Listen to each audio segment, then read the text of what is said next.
ഓരോ പുലർകാലത്തിലും കണ്ണ് തുറന്നുണർന്നെഴുന്നേറ്റ് 1000 സ്വപ്നങ്ങളുടെ പിറകെ നടന്നു നീങ്ങുന്ന നമ്മൾ കാലങ്ങളായി കൈ നീട്ടുമ്പോൾ നമുക്ക് ലഭ്യമായിക്കൊണ്ടിരുന്ന സുഖ സൗകര്യങ്ങളും സാധന സാമഗ്രികളും സാഹചര്യങ്ങൾ കൊണ്ടോ നമ്മുടെ അശ്രദ്ധ കൊണ്ടോ നമുക്ക് ലഭ്യമാകാതെ വരുമ്പോൾ നാം ബന്ധുവീടുകൾ തോറും അലയുകയോ ദേവാലയങ്ങൾ തോറും നടന്നലഞ്ഞ് കാലത്തിനൊപ്പം കോലം മാറുന്ന ദൈവത്തോട് യാചിക്കുകയോ കാലത്തോട് കലഹിക്കുകയോ അല്ല വേണ്ടത്.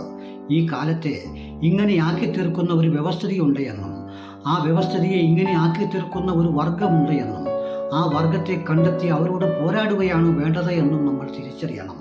അങ്ങനെ പോരാടിക്കൊണ്ടിരിക്കുന്ന ആയിരക്കണക്കിന് ജനങ്ങൾ നമ്മുടെ സമൂഹത്തിൽ എല്ലായിടത്തുമുണ്ട് എന്നും അത്തരം സമൂഹത്തോട് ചേർന്ന് നിന്ന് അവരോടൊപ്പം ഈ വ്യവസ്ഥിതിക്കെതിരെ പോരാടുകയാണ് വേണ്ടതെന്നുമാണ് നമ്മൾ തിരിച്ചറിയേണ്ടത്.